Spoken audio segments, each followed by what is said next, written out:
नमस्कार दोस्तों, मेरा नाम है राहुल यादव और आप सभी का स्वागत है आज की स्पेशल वीडियो में।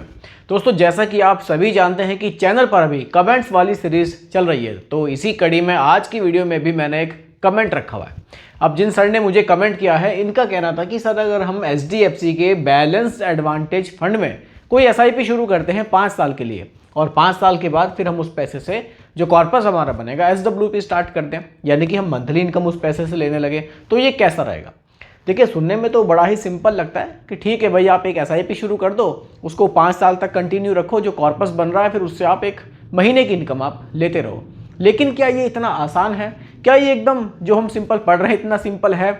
इसके पीछे की क्या बारीकियां हैं जो हमें समझनी चाहिए, तभी तो हम क्लियर होगा ना मैं कि हमें ये चीज़ जो प्लान हम लोग कर रहे हैं ठीक है या फिर नहीं है। तो आज की वीडियो में इसी टॉपिक को बिल्कुल डिटेल में हम लोग समझने वाले हैं। तो वीडियो आपके लिए काफ़ी ज़्यादा इन्फॉर्मेटिव होने वाली है, बहुत ही ध्यान से देखिएगा और समझिएगा। देखिए, कुछ प्लानिंग्स ऐसी होती हैं, हम लोग करते हैं कि ठीक है SIP शुरू कर लेते हैं, हम लमसम कर देते हैं, हम फिर फ्यूचर में इस तरह से उसको प्लान कर लेंगे, लेकिन हम उनकी बारीकियां नहीं समझते हैं। तो जो वीडियो आप ये आज की देखेंगे ना, आपको काफ़ी कुछ यहाँ से समझ में आने वाला है, काफ़ी हेल्पफुल आपके लिए होने वाली है। और अगर आपके मन में भी कोई इस तरह का डाउट होता है, जिस तरह का इन सर ने मुझे कमेंट किया है, इनका डाउट मैं क्लियर कर रहा हूँ, तो आप लोग भी कमेंट कर सकते हैं, आपके टॉपिक पर भी वीडियो आपको देखने को मिल जाएगी। चलिए फिलहाल इस टॉपिक को बिल्कुल डिटेल में समझते हैं, स्टार्ट करते हैं। सबसे पहला पॉइंट मैंने रखा है बैलेंस्ड एडवांटेज फंड और आगे है क्वेश्चन मार्क। पहले तो आप इसके बेसिक को समझिए कि जो बैलेंस्ड एडवांटेज फंड है, जिसके बारे में बात आज की वीडियो में हो रही है, आखिर ये फंड है क्या। देखिए, वैसे HDFC की तरफ से है और भी SBI का भी आता है, काफ़ी आते हैं, लेकिन फिलहाल हम एक बेसिक को क्लियर करते हैं कि बैलेंस्ड एडवांटेज फंड क्या है। देखिए, बैलेंस्ड एडवांटेज फंड मतलब कि डायनेमिक एसेट एलोकेशन वाला ये फंड है। इसका मतलब क्या है, सिंपल समझिए, बिल्कुल भी ऐसी कॉम्प्लिकेटेड तो बिल्कुल मैं चीज़ समझाता ही नहीं हूँ, बिल्कुल सिंपल तरीके से समझाऊंगा। बैलेंस्ड एडवांटेज फंड में अगर आप निवेश करते हैं तो पहली तो बात यह है कि ये एक हाइब्रिड म्यूचुअल फंड है। हाइब्रिड म्यूचुअल फंड का मतलब है कि ये जो फंड है ये आपके पैसे को इक्विटी में भी निवेश करेगा, इक्विटी यानी कि स्टॉक मार्केट, और ये आपके पैसे को डेट में भी निवेश करेगा, यानी कि गवर्नमेंट सिक्योरिटीज में। ठीक है, दोनों जगह आपका पैसा निवेश होगा। अब काफ़ी चीज़ें लोग यहाँ तक समझते हैं कि ठीक है, हाइब्रिड का मतलब है इक्विटी और डेट दोनों में जाएगा, लेकिन यहाँ एक चीज़ अलग आपको देखने को मिलती है बाकी म्यूचुअल फंड स्कीम के मुकाबले। वो चीज़ यहाँ पर ये अलग है कि फंड मैनेजर को यहाँ पर फ्लेक्सिबिलिटी है कि वो कितना % पैसा इक्विटी में रखें और कितना % वो डेट में रखें। ये एक अलग बनाती है इस म्यूचुअल फंड स्कीम को, यानी कि हमारे जो फंड मैनेजर हैं, अगर उनको लग रहा है कि भाई इक्विटी में मैं 60% पैसा रखूंगा, इक्विटी मतलब स्टॉक मार्केट, तो रख सकते हैं। उनको लगता है कि नहीं, मुझे तो डेट में अपना पोर्शन बढ़ाना है, तो वो उसमें बढ़ा सकते हैं, यानी कि टोटली फ्लेक्सिबिलिटी है उन्हीं के हाथ में। अब इससे बेनिफिट यहाँ पर ये मिलता है कि लॉन्ग टर्म में आपको इक्विटी का बेनिफिट मिलता है, जैसे इक्विटी की जो ग्रोथ है ना, उसका बेनिफिट आपको मिलता है। और शॉर्ट टर्म में जो प्योर इक्विटी म्यूचुअल फंड्स होते हैं, उनकी जो गिरावट का टाइम आता है ना, उसके मुकाबले ये थोड़ा सा आपको यहाँ पर स्टेबल मिलता है, क्योंकि ऐसी कंडीशन में जो हमारे फंड मैनेजर हैं वो डेट में अपना एलोकेशन रखते हैं, तो उसकी वजह से स्टेबिलिटी बढ़िया मिलती है। लेकिन इसका ये मतलब बिल्कुल भी नहीं है कि ये फंड आपको नेगेटिव रिटर्न्स नहीं दे सकता। अगर मार्केट में लंबे टाइम तक गिरावट रहेगी तो ये जो म्यूचुअल फंड स्कीम है ये भी आपको नेगेटिव रिटर्न्स दे सकती है। ये चीज़ क्लियर होनी ज़रूरी है। कुछ लोगों को लगता है कि अगर ऐसा म्यूचुअल फंड है तो कभी गिरेगा ही नहीं, ऐसा नहीं है। गिरावट लंबी चलती है, गिरावट का टाइम आता है, तो बिल्कुल इस तरह की म्यूचुअल फंड स्कीम भी गिर सकती है। लेकिन समझने वाली बात यह है कि प्योर इक्विटी म्यूचुअल फंड के मुकाबले स्टेबिलिटी ज़्यादा है। कारण यह है कि यहाँ एक पोर्शन डेट में भी है और दूसरा फंड मैनेजर को फ्लेक्सिबिलिटी भी है कि कितना इक्विटी में रखते हैं और कितना डेट में रखते हैं। तो ये एक बेसिक है एक बैलेंस एडवांटेज फंड का, जो बिल्कुल हमें क्लियर होना ज़रूरी है। ठीक है, अब आगे बढ़ जाए। देखिए, अब है SIP का जो हमारा टाइम है वो 5 साल का है। अब 5 साल का टाइम ऐसा है, इसको शॉर्ट टर्म भी नहीं कहेंगे और लॉन्ग टर्म तो खैर कह ही नहीं सकते, एक बॉर्डर लाइन आप इसको कह सकते हैं। देखिए, वैसे तो 5 साल का जो टाइम है SIP के लिए थोड़ा सा कम है, लेकिन फिर भी सभी की अलग अलग कंडीशंस होती हैं। अगर आप कर रहे हैं तो कोई दिक्कत नहीं है, आपने सोचा SIP करने का, एक अच्छी चीज़ है। देखिए, अगर आप 5 साल के लिए SIP करते हैं, उसी के हिसाब से आपने जो फंड लिया है ना, बैलेंस्ड एडवांटेज फंड, ये काफ़ी हद तक मैं कहूँगा आपका जो डिसीजन है वो ठीक है। प्योर इक्विटी म्यूचुअल फंड में शॉर्ट जो ड्यूरेशन होती है उसके लिए आप निवेश ना करें तो ठीक है। तो जो बैलेंस्ड एडवांटेज फंड है 5 साल के लिए अगर आप इसमें निवेश करते हैं, मानकर चलते हैं कि आपने अगर यहाँ पर 10,000 रुपये महीना की SIP स्टार्ट की, ठीक है, इसको आप कितना रखेंगे, 60 मंथ तक इसको आप पे करेंगे। ठीक है, यानी कि आपका लगभग क्या क्लियर है, 6 लाख रुपए का आप इसमें निवेश करेंगे। ठीक है, अब रिटर्न्स पर अगर मैं बात करूं, देखिए म्यूचुअल फंड में कभी भी जो रिटर्न्स होते हैं वो फिक्स नहीं होते हैं। हो सकता है कि आपको 10% के रिटर्न्स मिले, हो सकता है कि आपको 12% के रिटर्न्स मिले, हो सकता है कि आपको 9% के रिटर्न्स भी यहाँ पर मिल सकते हैं। तो क्लियर कुछ नहीं है रिटर्न्स कितने मिलेंगे।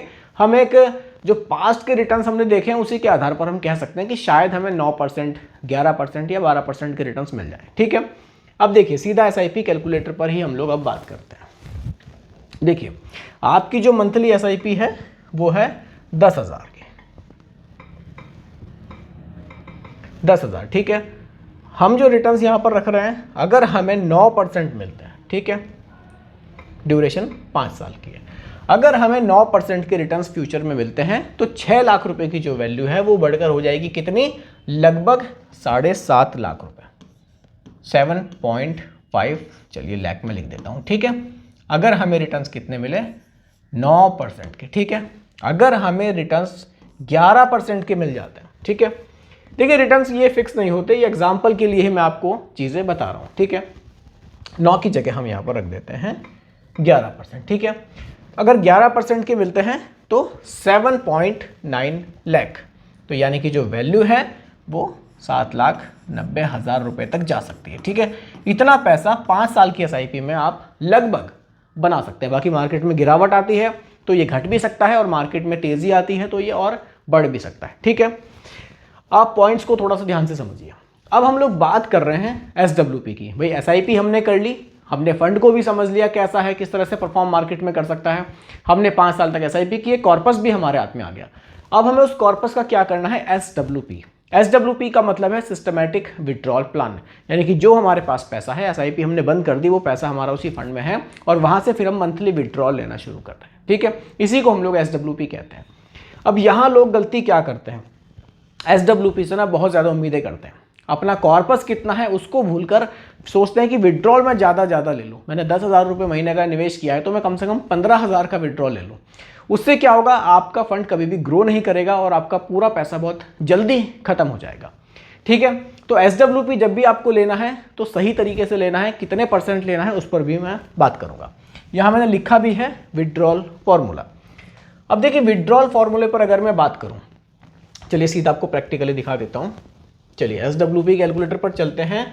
हमारे पास जो पैसा है हम मानकर चल रहे हैं 790 बना था हमारा, वही लिख लेते हैं। ठीक है, 7,90,000। अब हम विड्रॉल पर मंथ कितना लेंगे, इसके फॉर्मूले पर अगर मैं बात करूं, देखिए सीधा मैं आपको एक कैलकुलेटर पर ही लेकर चलता हूं, सिंपल कैलकुलेटर पर।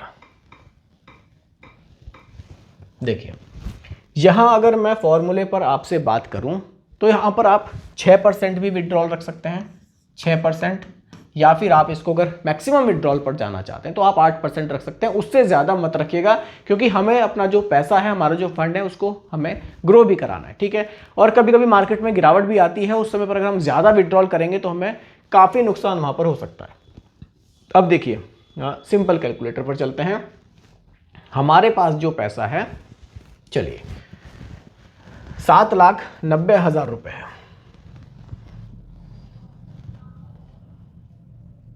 7,90,000। हम इसका विड्रॉल करते हैं कितना, 6%। ये हमारा आ जाता है दोस्तों कितना, 47,400 रुपये। ये साल का है, इसको हम मंथ में कैलकुलेट करते हैं। देखिए एकदम सिंपल तरीके से आपको बता रहा हूँ, 3,950 रुपये का विड्रॉल आप कर सकते हैं अगर आप इसको थोड़ा सा लेकर चलते हैं कि हाँ लंबे टाइम तक मुझे विड्रॉल करना है, यानी कि 6% का आप करते हैं तो 3,950 रुपये का विड्रॉल आप इजीली कर सकते हैं। अब ये जो 3,950 रुपये का विड्रॉल है ये मैं आपको दिखा देता हूँ। इतने पर हमने विड्रॉल पर मंथ कितना रखा, 3,950 रुपये का। ठीक है, एक्सपेक्टेड जो रिटर्न्स हैं वो भी हम लोग लगभग 9-10% या 11% रख लेते हैं, फ्यूचर में हमें मिलेंगे। और अगर हम इसको कंटिन्यू करते हैं अगले 15 साल के लिए रख लेते हैं। ठीक है, तो आप देख सकते हैं टोटल जो आपका पैसा निवेश हुआ था वो 7,90,000 का हुआ था। उस पर जो आपने विड्रॉल किया वो 7,11,000 रुपये का किया। उसके बाद जो आप फाइनल वैल्यू देख रहे हैं वो 20,68,340 रुपये की देख रहे हैं, आपका पैसा बच भी रहा है क्योंकि आपने जो विड्रॉल है वो बहुत लिमिट में यहाँ पर लिया। अगर आप विड्रॉल को ज़्यादा कर देते, ये 3,950 रुपये मैंने विड्रॉल रखा है 7,90,000 के अमाउंट पर, अगर आप इसको बहुत ज़्यादा बढ़ाएंगे तो पैसा बहुत जल्दी जल्दी खत्म हो जाएगा। जो फाइनल अमाउंट आप बाद में देख रहे थे ना 15 साल बाद, वो कुछ भी नहीं बचेगा, उल्टा वो जल्दी भी पैसा आपका खत्म हो सकता है। ठीक है, प्रैक्टिकल स्ट्रेटजी पर अगर मैं बात करूं, देखिए आपने एसआईपी को 5 साल कंटिन्यू किया, आपके हाथ में कॉर्पस आया, उसको निवेश करने के तरीके को समझिए। आप 1 साल तक, मिनिमम 1 साल बोल रहा हूं, उस पैसे को एज इट इज छोड़ दीजिए। इधर आपने एसआईपी बंद करी, उधर आपने नेक्स्ट मंथ से एसडब्ल्यूपी स्टार्ट किया, ऐसा नहीं करना है। एसडब्ल्यूपी आपको शुरू करना है तो जब आपने एसआईपी बंद की उसके 1 साल तक उसको ऐसे ही छोड़ दीजिए पैसे को, उसको थोड़ा सा मार्केट में और ग्रो होने दीजिए। उसके बाद आप एसडब्ल्यूपी स्टार्ट करेंगे तो ये आपके लिए ज़्यादा फायदेमंद रह सकता है। अगर आप तुरंत ही एसडब्ल्यूपी स्टार्ट कर देंगे, किसी वजह से मार्केट में गिरावट आ गई तो पैसा आपका एकदम से नेगेटिव में चला जाएगा। लेकिन जब आपका पैसा 1 साल तक मार्केट में इन्वेस्टेड रहेगा, कुछ ना कुछ रिटर्न्स उस पर बढ़ेंगे। 1 साल है, मार्केट घटेगी भी बढ़ेगी भी, एक एवरेजिंग आपको मिलेगी। उसके बाद आप एसडब्ल्यूपी शुरू करेंगे तो ये आपके लिए ज़्यादा बेहतर रह सकता है। तो इस तरह से अगर आप एक स्ट्रैटेजी फॉलो करके अपने एक एसआईपी के प्लान को और एसडब्ल्यूपी के प्लान को यहाँ पर लेना चाहते हैं तो इस तरह से भी आप ले सकते हैं। तो दोस्तों यही आज की वीडियो का टॉपिक मैंने आप लोगों के लिए रखा था, जो कि एक कमेंट के ऊपर था। उम्मीद करता हूँ कि टॉपिक आपको पसंद आया होगा। बाकी रिकमेंडेशन नहीं है, सिर्फ एजुकेशनल पर्पस वीडियो आप लोगों के लिए बनाई गई है। पसंद आई हो लाइक शेयर कीजिएगा, चैनल पर नए हैं सब्सक्राइब कीजिएगा। मिलते हैं जल्दी एक और नई वीडियो के साथ। धन्यवाद।